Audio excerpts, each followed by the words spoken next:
Hello students, मैं अंकुर बबेले आप सभी का स्वागत करता हूं मैग्नेट ब्रेन्स हिंदी पर।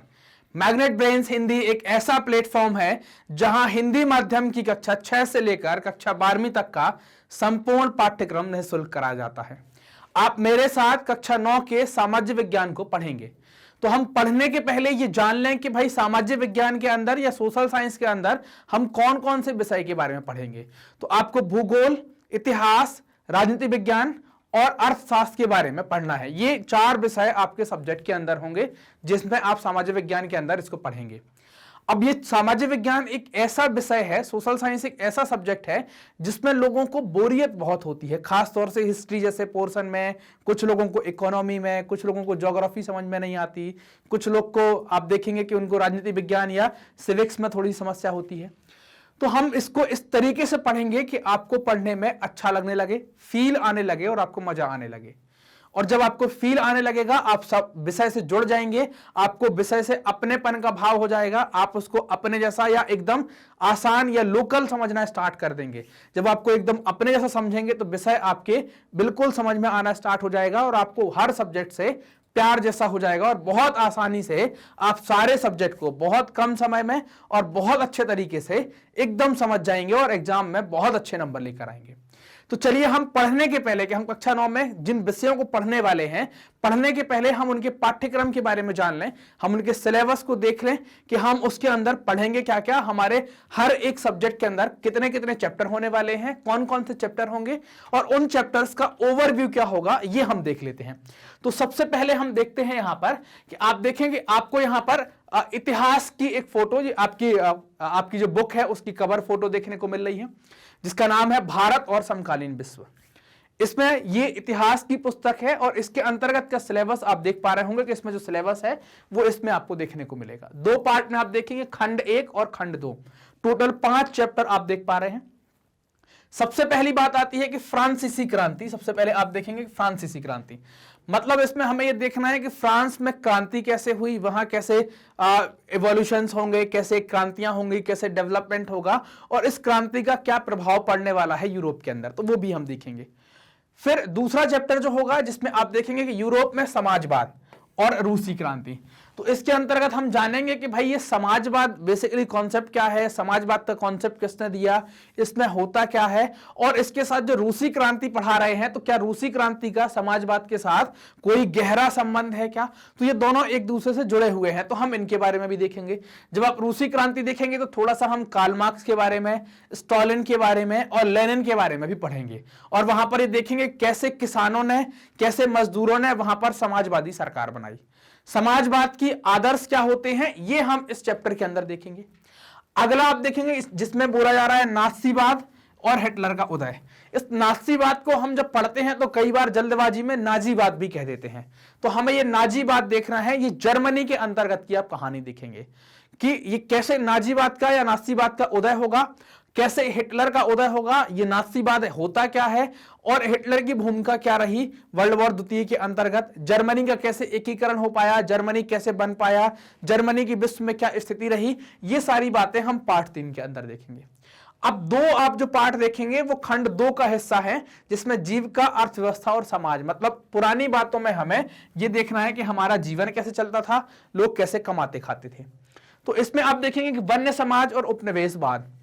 वन्य समाज मतलब जंगलों में रहने वाला जो समाज, तो उसमें हम देखेंगे जंगलों का विनाश हो जाना, कैसे रेलवे स्लीपर बनाए जाना, कैसे जर्मनी में इनका उपयोग किया जाना, कैसे फिर ये वाले जंगल खत्म करके बागानी फसलों की तरफ आना, बागान लगाना, वाणिज्यिक फसलें पैदा करना, तो हम इनके बारे में देखेंगे। और इन वन समाज के साथ उपनिवेशवाद का क्या संबंध है, क्योंकि ये सारा कुछ जो किया धरा है भारत में वो उपनिवेशियों के द्वारा किया गया। उपनिवेशवाद का मतलब एक ऐसे लोग जो हमको गुलाम बनाते हैं और हमारे यहाँ के संसाधनों को ले जाकर अपने देश का भला करते हैं। अगर ऐसा कोई करता है और जिस देश के साथ ऐसा होता है उसको उपनिवेशवाद का कॉन्सेप्ट कहते हैं, वो अवधारणा क्या कहलाती है, उपनिवेशवाद कहलाती है। तो इसमें हम उपनिवेशवाद देखेंगे और वन्य समाज, जंगल में जो रहने वाले लोग हैं, जंगल की जो व्यवस्था है, वो सारी चीजें हम इसमें देखेंगे। हम देखेंगे कि अब अगला जो चैप्टर है आपका पाठ नंबर 5, जिसमें कहा जा रहा है कि आधुनिक विश्व में चरवाहे।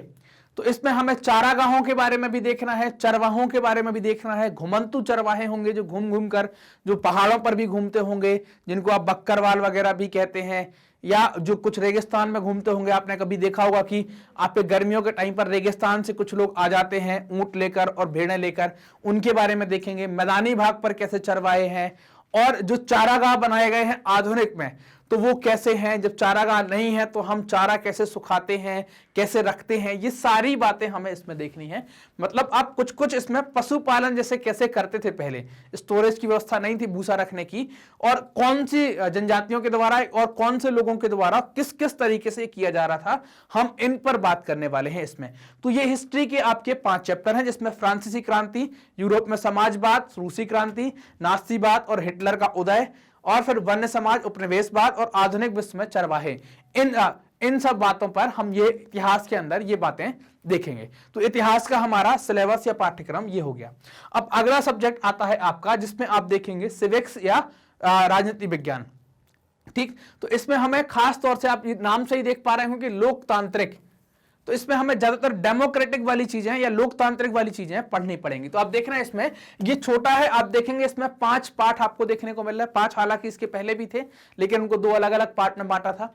आप इसमें देखेंगे लोकतंत्र क्या है और लोकतंत्र क्यों जरूरी है, हम इस पर बात करेंगे। हम कैसे देश में रह रहे हैं, लोकतंत्र में हमको कैसा लगता है, अगर अच्छा लगता है तो क्या इसकी जरूरत और जगह भी पड़ी है। तो हम ये सवाल करेंगे कि लोकतंत्र क्या है, डेफिनेशन जानने की कोशिश करेंगे, कैसे ये आया है, और लोकतंत्र क्यों, लोकतंत्र ही क्यों, तानाशाही क्यों नहीं, हम ये सारी बातों की जानने की कोशिश करेंगे ये लोकतंत्र वाले में। अगले में बात आती है कि संविधान निर्माण। तो हम देखेंगे कि संविधान की आवश्यकता क्यों पड़ी और दुनिया में संविधान कैसे कैसे बना। तो हम अफ्रीका का संविधान देखेंगे, जहां पर गोरे काले का विभेद था, नस्ली विभेद जिसको कहते हैं, वहां पर कैसे खत्म किया।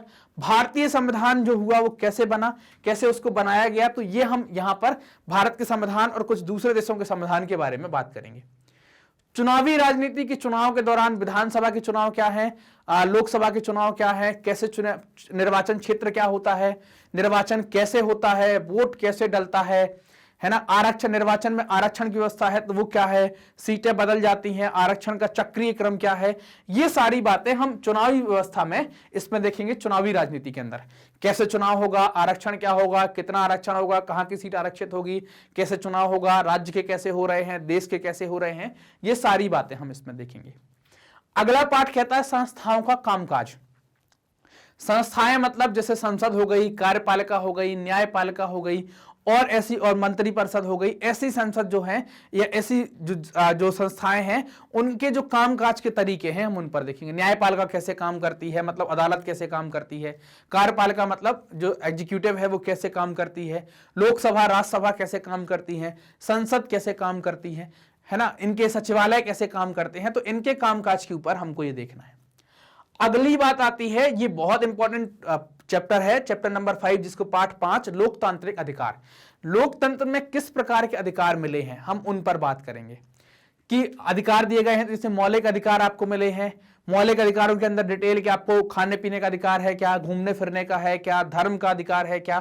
तो ऐसे अधिकारों की हम चर्चा करेंगे। लोकतंत्र में अधिकारों की आवश्यकता क्या है, हमको जरूरत क्यों हुई इनकी, ये मिले हैं तो किस प्रकार से मिले हैं, क्या अगर हमको स्वतंत्रता दी गई है तो हम स्वतंत्र हैं क्या हर प्रकार से। तो हम ये सब बातें इसमें करेंगे कि हमें कौन से अधिकार और कैसे मिले हैं, ये इसमें हम ये देखेंगे लोकतांत्रिक अधिकार में। खासतौर से इसमें आपको मूल अधिकार पर हम ज्यादा फोकस करेंगे कि मूल अधिकार या फंडामेंटल राइट कैसे हैं और कौन कौन से मिले हैं। तो ये आपका राजनीति विज्ञान वाला ये पाठ हो गया। या अगला आता है जिसमें आप देखेंगे भूगोल के अंदर हमें देखना है कक्षा 9 के भूगोल में हम क्या क्या पढ़ेंगे, जिसमें कहा जा रहा है कि समकालीन भारत फर्स्ट है ना, समकालीन भारत द्वितीय आप कक्षा 10 में देखते हैं। समकालीन भारत एक ये भूगोल की पुस्तक है और इसमें हमें ये देखना है, इसमें आपको 6 पाठ देखने को मिल रहे हैं। तो सबसे पहले देखेंगे भारत की आकार और स्थिति, भारत का साइज कैसा है, कहां पर स्थित है ना, उसका आकार कैसा है, लोकेशन क्या है, उसमें कितना विस्तार है, लंबाई चौड़ाई क्या है, कितने राज्य हैं, कितना क्षेत्रफल है, कितनी सीमाएं हैं, ये सारी बातें हम इसके अंदर देखेंगे। अगला आता है भारत का भौगोलिक स्वरूप। हम इस पर बात करेंगे कि इसका भौगोलिक स्वरूप कैसा है, पर्वतीय है, पठारी है, मैदान कहाँ है, ये सारी बातें हम यहां पर देखेंगे। अगला जिसमें कह रहे हैं अपवाह तंत्र, इसमें आपको नदी तंत्र देखना है। नदी तंत्र देखना है। नदी तंत्र कैसा देखना है, कौन सी नदी कहां जाती है, उसकी सहायक नदी कैसी है, तो ये पूरा एक तंत्र बनता है, अपवाह तंत्र। कैसी नदियां बहती हैं, हिमालय से निकलने वाली नदियां कौन सी हैं, प्रायद्वीपीय नदियां कौन सी हैं, तो ये हम अपवाह के अंतर्गत ड्रेनेज में पूरा देखेंगे कि अपवाह कैसा होगा। जलवायु मतलब मौसम, मतलब क्लाइमेट जो है वो कैसा है, हम भारत की जलवायु कैसी है, भारत को कितने अलग अलग जलवायु क्षेत्रों में रखा गया है ना, कौन कौन सी कहाँ, जैसे हम किस इलाके में हैं तो हमें कैसा फील होता है, तो हमारे यहाँ की जलवायु कैसी है, भारत की जलवायु को निर्धारित करने वाले कारक कौन से हैं, तो ये बात हम जलवायु में देखेंगे। अगला पाठ कहता है प्राकृतिक वनस्पति तथा वन्य प्राणी। तो हम प्राकृतिक वनस्पति और जंगली जीव जंतुओं के बारे में भी इसमें अध्ययन करेंगे। अगला है जिसमें जनसंख्या के बारे में बात की गई है कि जनसंख्या क्या है, पॉपुलेशन कितनी है, इसका यूज क्या है, जनसंख्या बढ़ना बहुत अच्छा है या घटना बहुत अच्छा है, या एक ऐसी अवस्था में रहे, बैलेंस अवस्था में रहे, एकदम समतल अवस्था में, मतलब कि ना ज्यादा हो ना कम हो, वैसा ठीक है। जनसंख्या के लाभ क्या है, नुकसान क्या है, भारत की पॉपुलेशन कितनी है, महिला कितनी है, पुरुष कितनी है, तो ये सारी बातें अपन पाठ 6 के अंतर्गत देखेंगे। तो ये राजनीति के अंदर हमें देखना था। अब अगला पाठ जो आपका आता है जिसमें आपको अर्थशास्त्र के बारे में देखना है। तो अर्थशास्त्र में एक आपको पालमपुर गांव की कहानी देखनी पड़ेगी। गांव आएगा तो खेत के बारे में देखना है, गांव से लोग कस्बों में शहरों की तरफ जाएंगे, थोड़ी शहरों की झलक भी हम देखेंगे। तो यहां पर ये पालमपुर गांव की कहानी में हम ये खेत है तो कैसे बांटा गया है, खेत कैसे हैं, तो ये सारी बातें यहां देखेंगे। संसाधन में लोग मतलब पुरुष और महिला, तो हम इनको देखेंगे। इनका आर्थिक महत्व क्या है, इनका उपयोग कैसे किया जा रहा है, तो ये सारी बातें हम इस पाठ 2 के अंतर्गत देखें।